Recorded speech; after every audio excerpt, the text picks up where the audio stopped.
कहानी की शुरुआत में हम एक जेल को देखते हैं जिसका नाम द शॉशैंक रिडेम्पशन है। यह दुनिया की सबसे सिक्योर तरीन जेल है। इस जेल में हजारों कैदी हैं, लेकिन आज तक इस जेल से कोई भी कैदी फरार नहीं हो सका क्योंकि इस जेल की सिक्योरिटी बहुत ही ज्यादा स्ट्रिक्ट है। इस जेल में ऐसे कैदी भी हैं जिन्होंने अपनी पूरी जिंदगी इसी जेल में बिता दी, लेकिन इन्हें इस जेल से भागने का ख्याल तक नहीं आया क्योंकि इस जेल से भागने की कोशिश करने वाले कैदी की सजा सीधा मौत है। अब यहाँ सीन कट होता है और हमें कोर्ट में एंडी नाम के एक आदमी को दिखाया जाता है जो अमेरिका के एक बहुत ही बड़े बैंक का बैंकर है। जज उसे उसकी वाइफ और उसके लवर के मर्डर के इल्जाम में उम्र भर कैद की सजा सुनाता है, लेकिन एंडी कहता है कि मैंने ये मर्डर नहीं किए हैं। पर एंडी खुद को बेगुनाह साबित करने के लिए उसके पास कोई प्रूफ नहीं था, जिस वजह से कोर्ट का जज एंडी को उम्र भर कैद के लिए दुनिया की सबसे सिक्योर जेल दी शॉशैंक रिडेम्पशन भेज देता है। एंडी के साथ और भी कई सारे कैदी होते हैं और जब इन कैदियों को जेल के अंदर लाया जाता है तब जेल के अंदर मौजूद बाकी कैदी आपस में शर्त लगाते हैं कि आज रात इन नए आने वाले कैदियों में से कौन सा कैदी रोएगा, और इसके लिए ये लोग एक डिब्बी सिगरेट की शर्त लगाते हैं। ये लोग बाहर लाइन से खड़े नए आने वाले कैदियों में से एक एक कैदी को चुन लेते हैं। तब रेड नाम का एक कैदी एंडी पर दांव लगाता है क्योंकि उसे लगता है कि एंडी बहुत ही मासूम है और वो बहुत ही अमीर घर का है जिसने कभी तकलीफ नहीं झेली, इसलिए उसे लगता है कि वो आज रात सबसे पहले रोएगा। इसके बाद सभी कैदियों को लाइन से जेल के अंदर लाया जाता है और हर एक कैदी को उसके सेल में बंद कर दिया जाता है। कुछ देर बाद रात हो जाती है और तब पुराने कैदी नए आने वाले कैदियों पर चिल्लाने लगते हैं ताकि उनमें से कोई डर जाए और रोने लगे, और ऐसा ही होता है। इन नए आने वाले कैदियों में से एक कैदी फूट फूट कर रोने लगता है और कहता है कि मुझे घर जाना है। तब वहाँ गार्ड आते हैं और उसे रोने से मना करते हैं, लेकिन जब वो आदमी रोना बंद नहीं करता तब गार्ड उसे सेल से बाहर निकालकर इतना पीटते हैं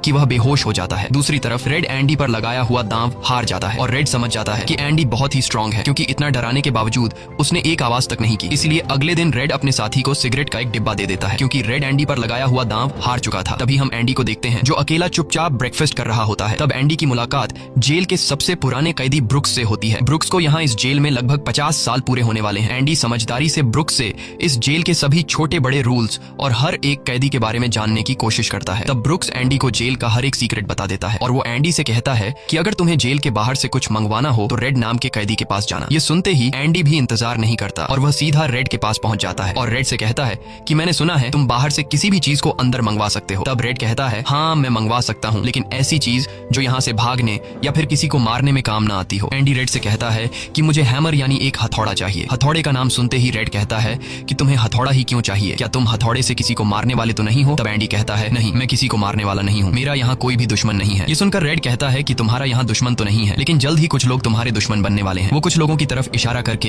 एंडी को वार्न करता है कि इन लोगों की गंदी नजर तुम पर है, इसलिए इनसे बच कर रहना। अगले दिन एंडी के कहने पर रेड उसके लिए हैमर मंगवा देता है और जब वो हथौड़ा देखता है तो रेड हंसने लगता है क्योंकि हथौड़ा साइज में बहुत ही छोटा होता है और रेड मन ही मन सोचता है कि इस हथौड़े से जेल में सुरंग बनाने में 600 साल लग जाएंगे। इसके बाद रेड ब्रुक्स के जरिए एंडी के सेल तक हथौड़ा पहुंचा देता है। ऐसे ही दिन बीतते हैं और एक दिन जब एंडी लॉन्ड्री में काम कर रहा होता है तब वो 3 लोग जिनकी एंडी पर गंदी नजर होती है वो एंडी को पकड़ लेते हैं। एंडी उनसे अपने आप को छुड़ाने की कोशिश करता है पर 3 लोगों को वह अकेले कंट्रोल नहीं कर पा रहा था, इसलिए ये तीनों पहले एंडी को खूब पीटते हैं और फिर एंडी के साथ गलत करते हैं। यह सिलसिला इसी तरह चलता रहता है। ये लोग हमेशा एंडी को पकड़ते और फिर उसे मारकर उसके साथ गलत करते रहते। इस तरह से 2 साल बीत जाते हैं और एक अनाउंस होता है कि छत की मरम्मत के लिए कुछ लोगों की जरूरत है। यहाँ कैदियों की एक टीम छत के काम के लिए तैयार हो जाती है जिसमें रेड और एंडी भी शामिल होते हैं। ये लोग सब अपने काम पर लग जाते हैं और छत पर उनकी देखभाल की जिम्मेदारी एक बहुत ही सख्त सिक्योरिटी गार्ड की होती है जिसका नाम हैडली है। हैडली बहुत ही स्ट्रिक्ट इंसान है जो जरा सी गलती पर कैदियों को बहुत बुरी तरह पीटता है। जब सभी कैदी छत पर काम कर रहे होते हैं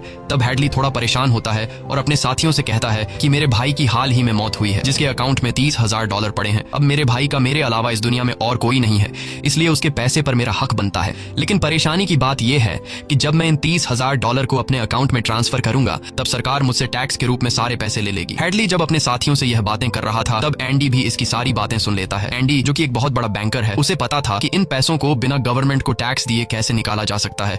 इसके बाद एंडी बिना सोचे हैडली के पास जाता है और उससे कहता है कि क्या तुम अपनी बीवी पर भरोसा करते हो? ये बात सुनते ही हैडली को गुस्सा आ जाता है और वह एंडी को पकड़कर छत के किनारे ले जाता है, लेकिन उसे नीचे फेंकने से पहले एंडी उसे बताता है अगर तुम अपनी बीवी पर भरोसा करते हो कि वह तुम्हें धोखा नहीं देगी तो तुम आसानी से अपने भाई के पैसे अपनी वाइफ के अकाउंट में ट्रांसफर कर सकते हो, वह भी बिना टैक्स दिए, क्योंकि गवर्नमेंट का एक रूल है कि कोई भी इंसान अपनी पत्नी को पूरे जीवन में $60,000 तक गिफ्ट कर सकता है और इन पैसों पर कोई टैक्स नहीं लगता। और एंडी यह भी कहता है कि अगर तुम बाहर से किसी लॉयर को रखोगे तो वह तुमसे बहुत ज्यादा पैसे चार्ज करेगा, लेकिन मैं ये काम तुम्हारे लिए फ्री में कर सकता हूँ। तब हैडली पूछता है बदले में तुम्हें क्या चाहिए? इस पर एंडी मुस्कुराते हुए कहता है मुझे कुछ नहीं चाहिए, जब तुम्हारा काम हो जाए तुम बस मेरे सारे दोस्तों को बियर पिला देना। और अगले दिन सभी कैदी छत पर बैठकर बियर का मजा ले रहे होते हैं, यानी एंडी ने हैडली का काम कर दिया था। लेकिन एंडी बियर नहीं पीता, वह एक कोने में बैठकर सभी को बियर पीते देखकर खुश होता है। एंडी के साथी भी उससे बहुत खुश होते हैं क्योंकि जेल में बियर पीना ऑलमोस्ट इम्पॉसिबल था, लेकिन एंडी की वजह से उनकी यह इच्छा पूरी हुई। फिर समय ऐसे ही बीतता है और एंडी और रेड की दोस्ती गहरी हो जाती है। कुछ दिन बाद जेल में सभी कैदियों को फिल्म दिखाई जाती है और सभी लोग रीटा हेवर्थ की फिल्म देख रहे होते हैं। तब एंडी रेड के पास आकर कहता है, मुझे रीटा हेवर्थ का एक बड़ा पोस्टर चाहिए। एंडी रेड से इसलिए पोस्टर मांगता है क्योंकि पूरे जेल में एक रेड ही था जो बाहर से किसी भी चीज को मंगवा सकता था। इसके बाद एंडी बाहर निकलता है, लेकिन जैसे ही वह बाहर आता है वहाँ वही 3 लोग खड़े होते हैं जो एंडी के साथ गलत करते थे। वह एंडी से कहते हैं, चलो हमारे साथ, लेकिन इस बार एंडी मना कर देता है। एंडी के मना करने पर वो लोग उसे पकड़ लेते हैं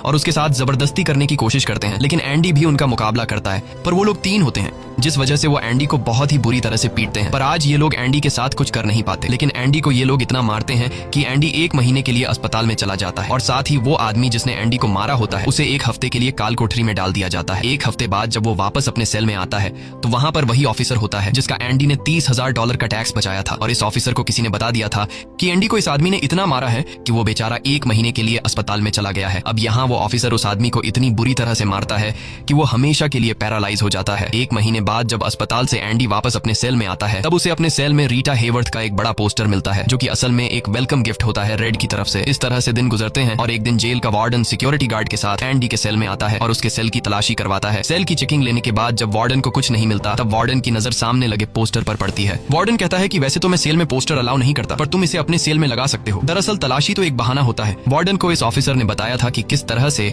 एंडी ने उसका $30,000 का टैक्स बचाया, इसीलिए वार्डन अपने फायदे के लिए एंडी से मिलना चाहता था। एंडी के हाथ में बाइबल होती है जिसे वह ले लेता है और बाइबल को लेकर वह यहाँ से निकल जाता है। पर कुछ ही दूर जाने के बाद वह वापस लौट कर आता है और उसके हाथ में जो एंडी की बाइबल होती है वह उसे लौटाते हुए कहता है कि मुक्ति इसी में है। अगले दिन वार्डन एंडी को अपने ऑफिस में बुलाता है और कहता है कि तुम्हारे जैसे इंटेलिजेंट आदमी को जेल की सलाखों के पीछे नहीं रहना चाहिए। इसलिए वार्डन एंडी को लाइब्रेरी का असिस्टेंट बना देता है। लाइब्रेरी में वही बुक्स नाम का बूढ़ा आदमी होता है जो कई सालों से लाइब्रेरी संभाल रहा है। तभी वो ऑफिसर जिसके लिए एंडी ने $30,000 बचाए थे वह एक दूसरे ऑफिसर को एंडी के पास लेकर आता है। असल में उसे ITR का मसला था जिसे कुछ ही मिनटों में एंडी भर देता है, जिस वजह से पूरे जेल में एंडी के चर्चे होने लगते हैं। जैसे जैसे साल बीतते हैं एंडी के पास काम बढ़ता चला जाता है, जिस वजह से एंडी को अपने पास एक असिस्टेंट की जरूरत पड़ती है और वो अपना असिस्टेंट अपने सबसे अच्छे दोस्त रेड को बनाता है।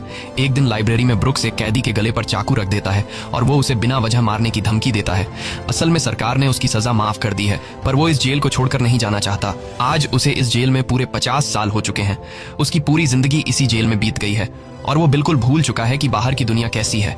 ये जेल की दुनिया ही उसकी असली दुनिया है और उसे लगता है कि अगर उसने किसी का खून कर दिया तो उसकी सजा बढ़ जाएगी और उसे इसी जेल में रखा जाएगा। एंडी के समझाने पर ब्रुक्स उस आदमी को जिसकी गर्दन पर उसने चाकू रखा था छोड़ देता है। अब न चाहते हुए भी ब्रुक्स जब जेल से छूटने के बाद बाहर आता है तो उसे बाहर की दुनिया बहुत अजीब लगती है। 50 सालों में बाहर की दुनिया की रफ्तार काफी ज्यादा बढ़ गई होती है। जहाँ सड़क पर पहले एक गाड़ी दिखती थी अब सड़कों पर गाड़ियों की भीड़ है। कुछ दिन बाद वो एक सुपरमार्केट में काम करने लगता है, लेकिन उसका बाहर की दुनिया में बिल्कुल भी मन नहीं लगता। उसे बार बार जेल की याद आती है और वो जेल में वापस आना चाहता है। इसीलिए वो कभी कभी सोचता है कि वो कोई क्राइम करे ताकि वह फिर से इस जेल में जा सके। लेकिन ब्रुक्स इस उम्र में कोई भी क्राइम नहीं करना चाहता था और इस भीड़ भाड़ वाली तेज रफ्तार वाली जिंदगी में ब्रुक्स सर्वाइव नहीं कर पाता और अपनी जान दे देता है। मरने से पहले वो जेल में अपने साथियों के नाम एक खत लिखता है जिसे पढ़ते हुए सभी बहुत ज्यादा इमोशनल हो जाते हैं। वहीं हमें जेल दिखाई जाती है जहाँ पर वार्डन एक नया प्रोग्राम शुरू करता है। इस प्रोग्राम में जेल की कैदियों को बाहर ले जाकर काम करवाया जाएगा ताकि उन्हें पता चल सके कि मेहनत से पैसे कैसे कमाए जाते हैं। और कैदी भी इस काम के लिए मान जाते हैं क्योंकि वह सब भी बाहर की हवा खाना चाहते थे और इस तरह से वार्डन इन कैदियों से काम लेता है। पर इस प्रोजेक्ट के जरिए वार्डन को बहुत सारे कॉन्ट्रैक्ट मिल जाते हैं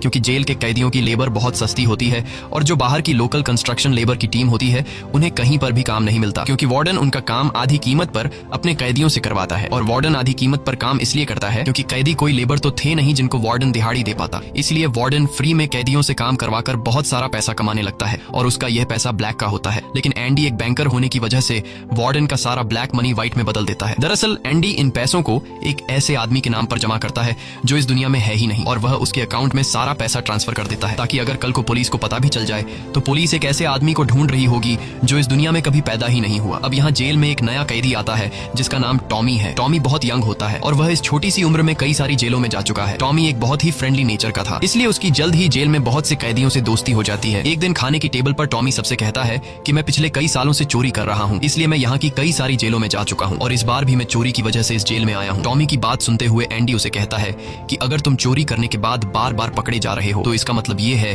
कि यह काम तुम पर सूट नहीं करता, इसलिए तुम्हें चोरी करना छोड़ देना चाहिए। टॉमी को एंडी की यह बात बिल्कुल ठीक लगती है, इसलिए टॉमी रेड से एंडी के बारे में जानकारी लेने लगता है। टॉमी रेड से कहता है कि एंडी बहुत ही इंटेलिजेंट और डिसेंट इंसान है, उसे जेल क्यों हुई है। रेड उसे बताता है कि एंडी एक बहुत बड़ा बैंकर था लेकिन उसने अपनी वाइफ और उसके लवर का कत्ल किया जिस वजह से उसे उम्र भर कैद हुई। यह सुनकर टॉमी सोच में पड़ जाता है। जैसे उसे कुछ याद आया हो उसके बाद वह वह एंडी को बुला लेता है। अब टॉमी के सामने एंडी और रेड होते हैं। टॉमी इन दोनों को बताता है कि 4 साल पहले मैं एक जेल में गया था जहाँ पर मुझे एक कैदी मिला और उस कैदी ने मुझे बताया कि एक रात वह एक घर में चोरी करने गया। चोरी के दौरान उस घर का मालिक जाग गया। अब पकड़े जाने के डर से उसने उस घर के मालिक और उसकी पत्नी को मार डाला। बाद में उसे पता चला कि वो दोनों पति पत्नी नहीं थे बल्कि लवर थे और वो औरत एक बहुत बड़े बैंकर की पत्नी थी। कुछ समय बाद जब मैंने अखबार में न्यूज पढ़ी तो मुझे पता चला कि पुलिस ने जब इन 2 मर्डर्स के बारे में जांच की तो पुलिस को शक हुआ कि इन दोनों को बैंकर ने मारा है। इसलिए बैंकर को उसकी पत्नी और उसकी पत्नी के लवर के हत्या के इल्जाम में गिरफ्तार कर लिया गया। यहाँ हमें पता चलता है कि एंडी बेगुनाह था। ये सब जानने के बाद एंडी वार्डन के पास जाता है और उससे ये सारी बातें बताता है, पर वार्डन जानबूझकर उसकी बातों पर विश्वास नहीं करता क्योंकि एंडी वह इंसान है जो उसके काले पैसों को व्हाइट में बदलता है और वार्डन के सारे राज जानता है। इसलिए अगर एंडी यहाँ से चला गया तो वार्डन न तो और पैसे कमा पाएगा और शायद उसके ब्लैक पैसों का राज भी खुल जाएगा। इसलिए वह एंडी से कहता है कि यह एक झूठी कहानी है।